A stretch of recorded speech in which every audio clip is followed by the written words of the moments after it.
Sincer, sunt foarte satisfăcut de cum arată această cazare și nu o să vă vină să credeți că este cazare aici pe noapte. 50 de bați, un șezlong pentru toată ziua cu umbrelă, dar fără consumație. Accesul se face gratuit, nu a trebuit să plătim niciun bilet de intrare. Dacă vreți să vizitați un templu budist, e o variantă. Mi se pare mult mai ofertant decât Bangkokul, totul arată mult mai bine, mult mai curat orașul. Ai și varianta de a merge pe niște insule în preajmă, plaje foarte faine, prețuri bune, într-adevăr, prețurile cum le știam noi odată în Thailanda. Deci cu 28 de lei mâncăm amândoi, dar niște porții mari. Cred că mai mergea încă un om la masă.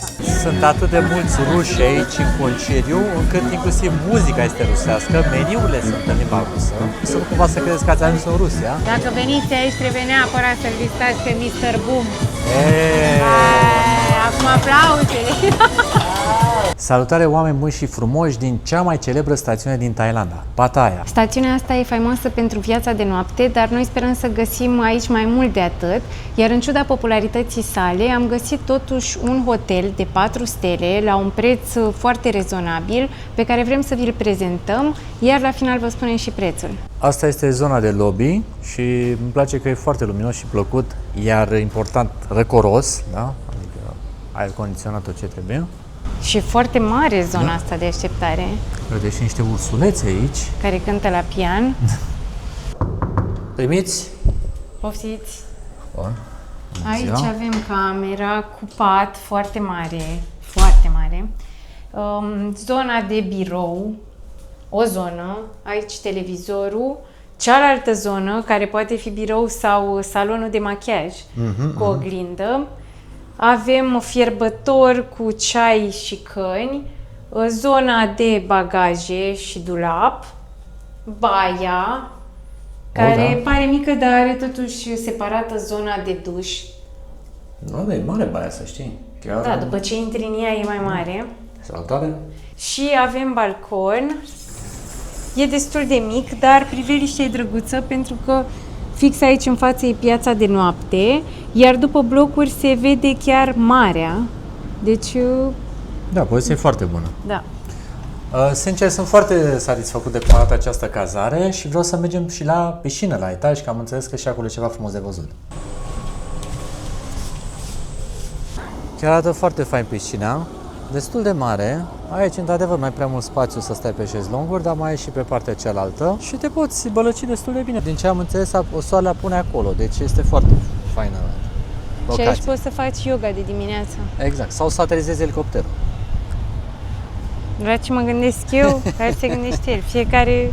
Am văzut o grămadă de oameni din Rusia aici care închiriază Lamborghini-uri, chestii pe stradă, o să îi mai vedem pe aici cum se desfășoară. Iar acolo este marketul local care o să înceapă să fie mai animat un pic mai pe seară. Și nu o să vă vină să credeți că este cazare aici pe noapte. 165 de lei cu mic dejun inclus. Atenție, da? Mâncăm și de dimineață. Cum vi se pare? Avem aici și o mică sală de fitness. Zic mică pentru că e destul de înghesuită, se vede că nimeni nu prea vine aici. La fel și aici. Ai niște gantere, poți să faci. Dar e bine că ai gantere, pentru că oricum dacă e dimineața sau seara, poți să iei gantere și să faci un da, ai dreptate. Uite, la asta nu m-am gândit. Foarte bună ideea. Și sunt gantere destul de mari. Sau exact, și banca poți să o scoți, să te miști, bineînțeles. Și până la urmă, dacă nu e nimeni aici, mă deranjează, că poți să stau pe bandă liniștită. Da, sigur. Adică în momentul ăsta nu pe bandă. Nici o problemă, sigur. Te uiți în zare și faci mișcarea. Îmi place că aici, da. Ia uite. Păi da, dar trebuie să meriți. Păi. De-aia e frigiderul, e lângă sală. Clar. E bun aici. Hai că am ajuns și la plajă. Cea mai apropiată plajă de noi este Jomtien sau Jomtien Beach. Arată foarte bine, mă așteptam să fie mai multe valuri, dar apa e curată, e liniștită, sunt o grămadă de palmiere aici, umbrele, deci arată foarte bine. Exact, îți oferă cam tot ce ai nevoie la o plajă onestă, să spunem așa, de aici din Thailanda. E puțin aproape de drum, ce-i drept, e cam aproape de drum, dar dacă te duci în apă nu cred că te mai deranjează și nu mai auzi traficul. Voiam să fac o precizare în legătură cu Pattaya.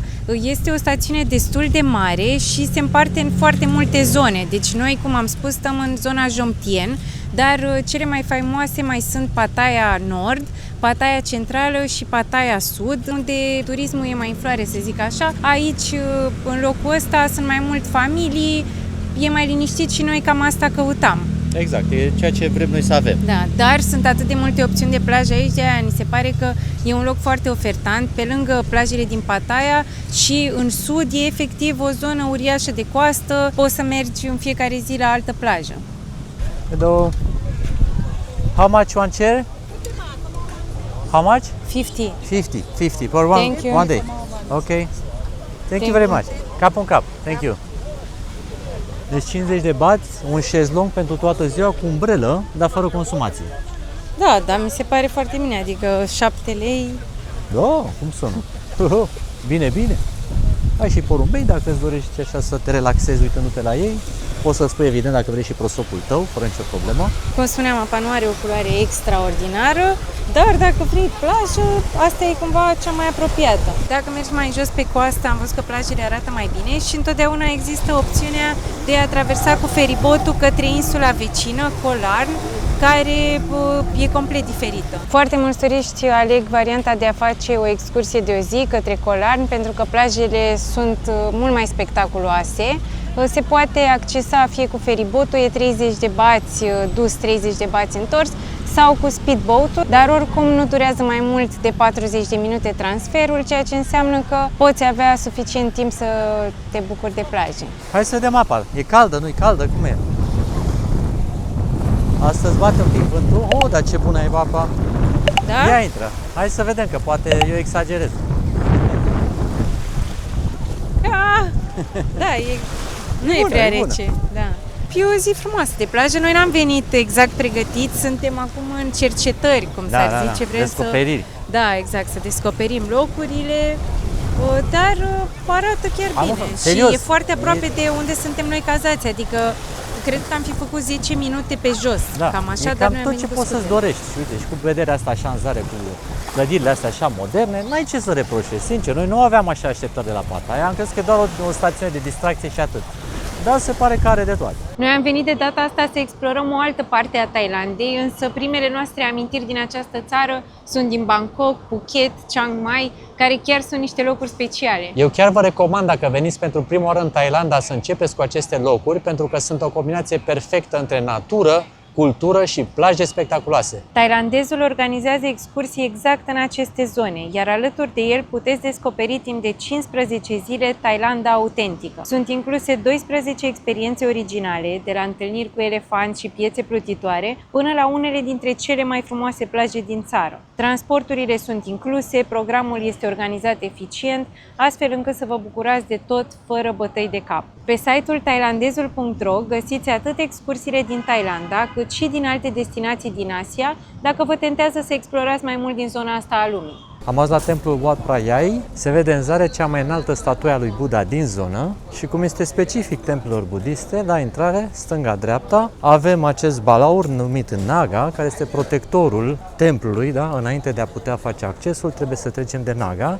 care este un balaur cu 7 capete. Poate că am mai auzit și în folclor românesc treaba asta cu balaurul cu 7 capete, dacă vă sună cumva cunoscut. Accesul se face gratuit, nu a trebuit să plătim niciun bilet de intrare, iar scările pe care va trebui să le urcăm, a citit Iasmin că sunt vreo 100 la număr, ceea ce ne-a speriat puțin. Cât de mici sunt. Exact, numai că sunt niște scări legere, deci să nu vă speriați când citiți asta. E mai mult un deal lejer, nu o probă Asia Express. Aici poți să aduci apa pe Buddha, apa evident simbolul vieții. Luăm așa aici un pic și stropim și punem gânduri de bine. Uite aici. Ah, chiar ce frumos ce drăguț arată. Aici. Sunt ca niște cratonguri, nu? Sunt lotuși mai mult. Sunt lotuși, da, dar care plutesc așa și da, cu dorințe. Dorințele, exact. Aici se rotesc așa un pic de apă care creează circuitul ăsta. Și miroase numai a bețe parfumate.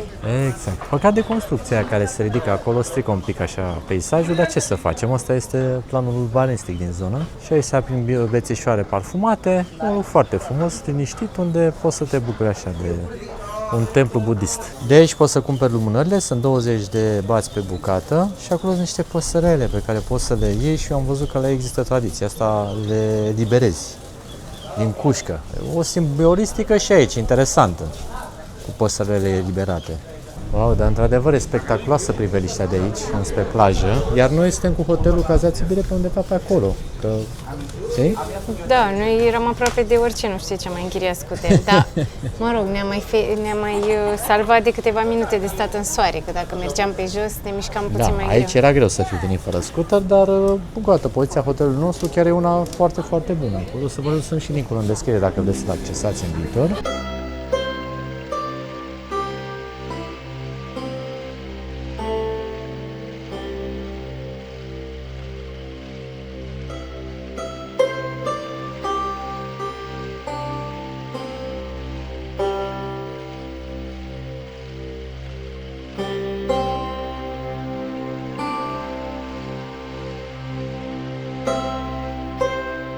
În mod normal s-ar fi putut vedea priveliștea asupra întregului oraș de aici, 360 oarecum, dar sunt foarte mulți copaci aici, așa că se poate vedea doar în zona aia, dar Da. oricum e o priveliște frumoasă.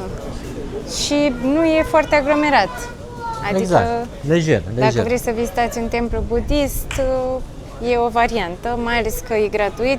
Citisem review-uri că mai sunt și alte temple pe aici prin zonă și că cer niște prețuri destul de mari pentru biletele de intrare. Oamenii erau nemulțumiți, că până la urmă e vorba ceea de ce simți, da, și credință sau de a vizita un loc care nu face parte neapărat din credința ta, dar ești curios să ajungi acolo. De ce să plătești o sumă colosală de bani? Deci un avantaj totuși. Și chiar e impresionant, zic eu.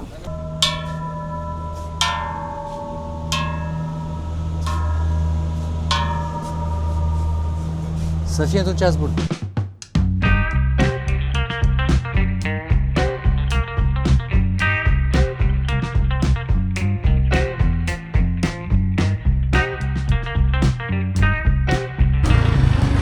Wow! Uite apusă. Încă puțin și pierdeam. Da. Am parcat aici pentru a vedea apusul, care este în plină desfășurare. Aproape a trecut, ce să zic, am fost la marea limită. Da, asta e. Ne bucurăm să vedem apusul, cel mai probabil puteam să vedem și de la noi de la cazare. Însă e clar un moment foarte frumos pe care ne bucurăm să-l trăim aici. Într-adevăr, Iasmina a remarcat că mai e mizerie pe aici, mai sunt chestii, dar ce să facem? Asta e, unde sunt mulți turiști, se face și mizerie. Noi ne-am grăbit să vedem apusul, dar ce e foarte frumos aici e că avem și un far și se vede priveliștea asupra întregului oraș. Plus bărcile, plus faptul că suntem aici lângă apă și multă lume s-a adunat. Cred că e frumos și ziua, pentru că tot așa se vede orașul, se vede marea, are o culoare foarte frumoasă oricum, care acum nu se vede. Deci găsiți foarte ușor locul, urmăriți farul. Exact, farul și, da, într-adevăr, uite, în zare se vede orașul care este foarte dezvoltat. Eu nu mă așteptam să fie așa de mare. Dacă mă întreb pe mine, mi se pare mult mai ofertant decât Bangkokul, totul arată mult mai bine, mult mai curat orașul, ai și varianta de a merge pe niște insule în preajmă, plaje foarte faine, apă bună, e chiar bine.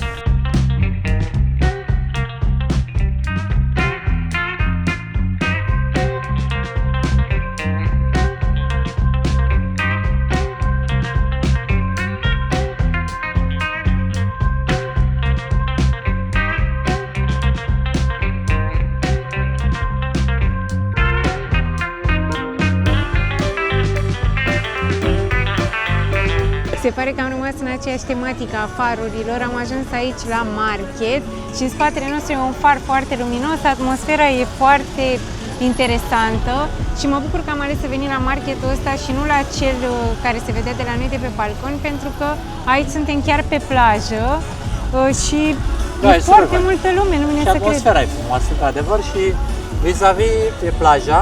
Și o promenadă pe care te poți plimba după ce mănânci, ca să dai kilogramele în plus jos, cu palmieri. Chiar e bine. Hai să intrăm. Hai. Ai vezi cât de mare, vezi cât de mult desfășurare în zare și sunt mai multe culoare de genul ăsta. Și mie îmi place că e foarte multă lume, ceea ce înseamnă că mâncarea ar trebui să se gătească să pe fie loc. fresh. Da. Exact. Uite, o grămadă de fructe. Aici îți faci smoothie-uri, de fapt. Da. Uite și peștele ăsta în sare, numai că mie la pește în sare mi se pare ciudat că nu prea știi cât de fresh e. Dar mie ce mi se pare ciudat e că prețurile sunt incredibil de bune. Deci știi cât e un smoothie? 30 doar. 30? Da, nu vine să cred. Bun, Și pun o grămadă de fructe. pună și fructele de mare, mi se pare, adică sunt mult mai ieftine decât la alte marketuri, nu mă așteptam. Nicio. Mamă, Carne și de porc, câtă iau de varietate niște au. coaste, Eu zic să ne uităm mai întâi la tot Da, și da, după da. aia să ne gândim ce ne-a rămas în minte. Păi și eu zic că va fi greu să ne decidem. Iau deci pâine asta așa și pită, Uite, prăjituri. deserte. Mamă, e cum erau marketurile odată. Da, păi mi-ai spus că ți-e dor așa de un market autentic thailandez, asta e. Prăjiturile arată foarte bine, uite și acolo ce Da. vezi creme, chestii, banana cake, tot felul. Deci aici la Pad Thai Mr. Boom, aici s-a adunat toată lumea. Și face un Pad Thai din ăsta cu tigaie mare, vezi? Acum m-a făcut să vreau și eu. Vezi și tu acum, nu? Când ai văzut atâta coada, Dar uite, el a pregătit fiecare porție pe margine, vezi? Aia e porția, cineva a luat cu creveți, cineva a luat cu pui și le face pe margine și noodle și în mijloc și topping-ul lângă. Așa pare. și cântă tot. Are starea asta. Da, uite ce simpatic e. Cred că ești fericit, că uite câte comenzi are. Sigur. Uite, și porționează acum totul. Vezi, a făcut fix câte porții sunt, 8 sau 7. Ne-a aruncat Da. așa la mișto. Deci uite cât de eficient lucrează. Ce zici, bine? Ce ai mai văzut pe aici? Nu știu, foarte multe lucruri arată apetisant, mai ales dacă ți-e foame, adică e periculos. De aia cel mai bine e să ne uităm la toate, pentru că altfel, dacă luăm ceva, mâncăm și ne dăm seama că era ceva mult mai delicios. Da, da. Unele se repete, că asta cu peștele le-am mai văzut. Păi unele Astea chestii cu- sunt clasice. Da, lucrurile astea prăjite nu prea îmi plac la fel, că nu le știi originea, nu știi cât de curând sunt prăjite. Deci noi vrem, cum era și la domnul Bum, să vedem Nu m-aș ce mira s-a- să ajungem la domnul Bum până la E urmă. foarte probabil. L-am dar să ținut vedem. minte. Da. În primul ne-a plăcut starea pe care o avem, Ana. Da. Punea energie bună în mâncare. Gătea cu energie bună. De-aia cred că ne-a convins. Deci uite și tu, e 10 bați, o gogoașă. Ia. Și e atât de plină încât ai și crema pe deasupra. Arată super bine, colorat așa. Prețuri bune, într-adevăr. Prețurile cum le știam noi odată în Thailand. Uite, poți să-ți iei și o rață, dacă vrei, jumătate de rață. E asta îmi place cel mai mult. Porcul ăsta crispy. Dar e mâncare pentru oricine aici. Da. Poți să-ți iei și un pui întreg. Absolut. Salată, deci exact acolo ai plecat. Ah, și uite ce frumos, ai luat puiul de acolo și o salată. Salată și Arată super paste. fresh. Și miroase a castravete. Mi s-a făcut Fresh. poftă de castravete pe bune. Da. Dacă sunteți amatori de sushi, la fel puteți să găsiți, nu pot să filmezi, că e prea plin. Așa m-am băgat și eu fric aici. 10 pe bucată. Gata. Da. Bine de tot. Așa știam și noi acum mulți ani.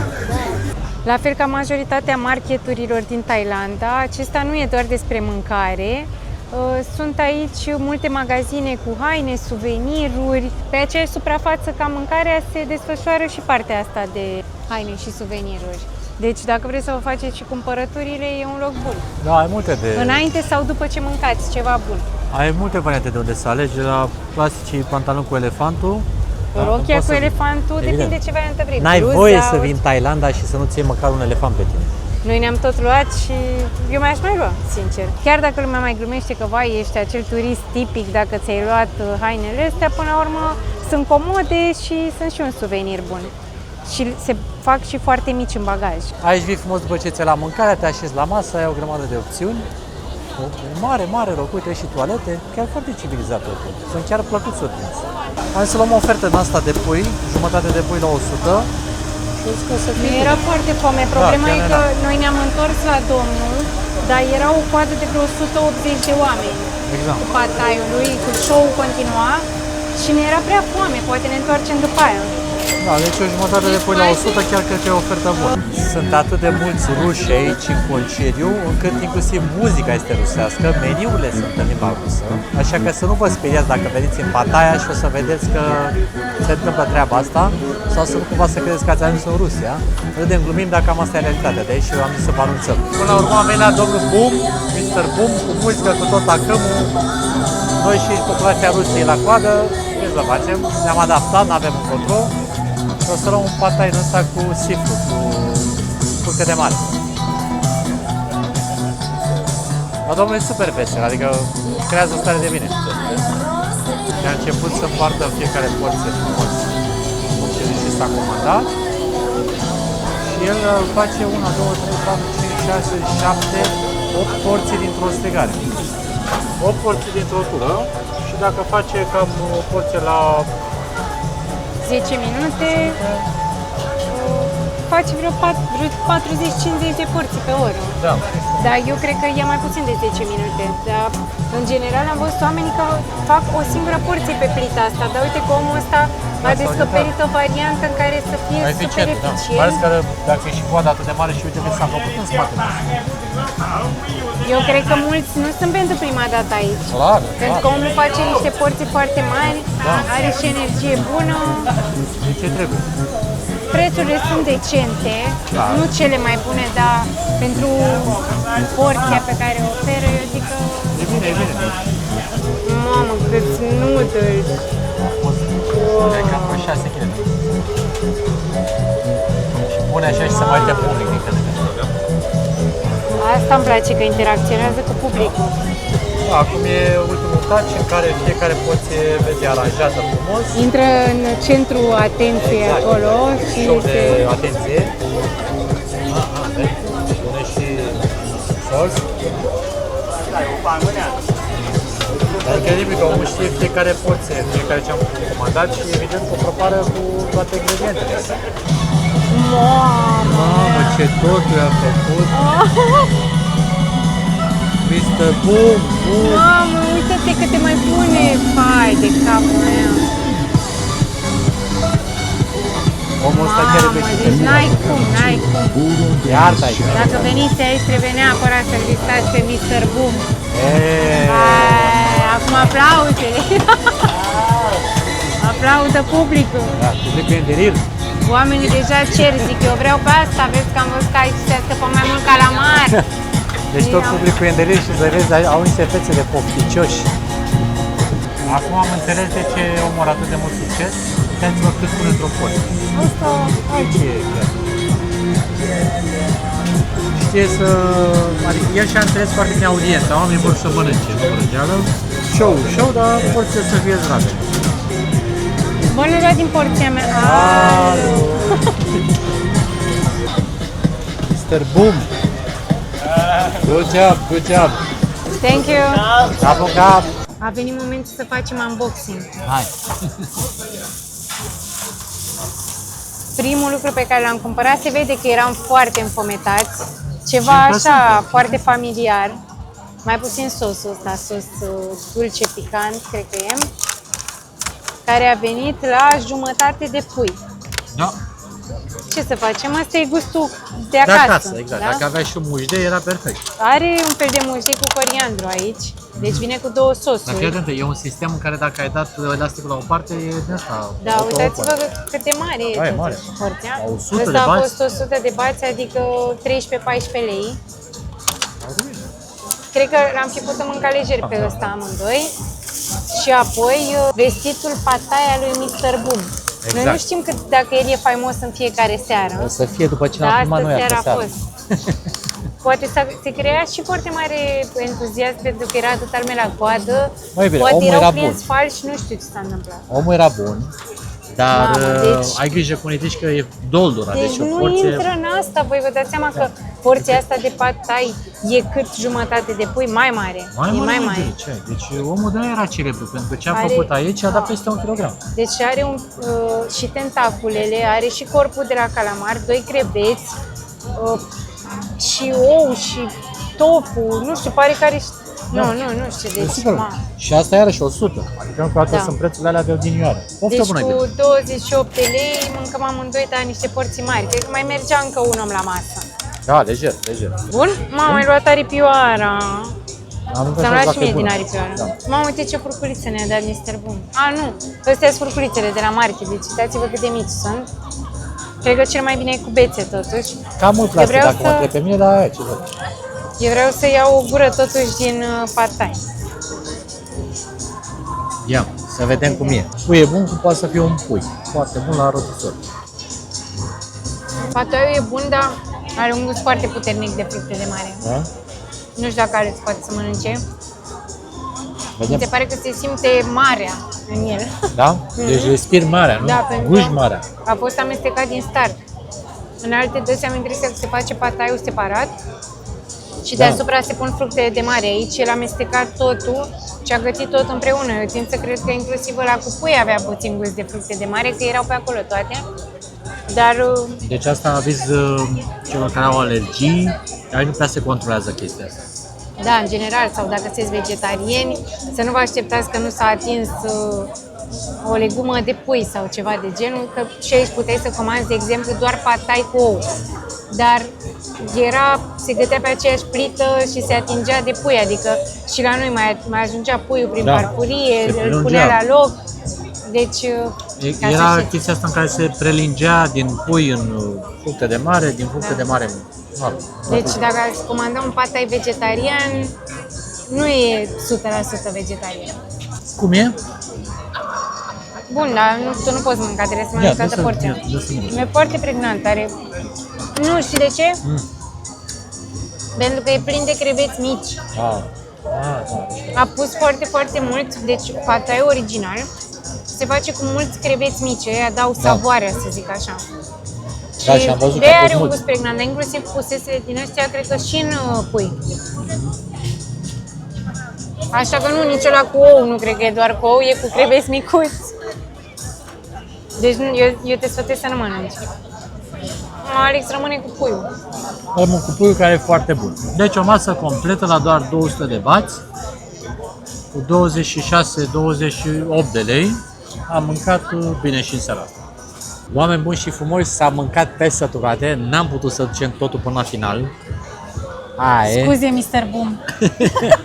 Porțile au fost foarte mari și noi suntem cam sătui, ce drept.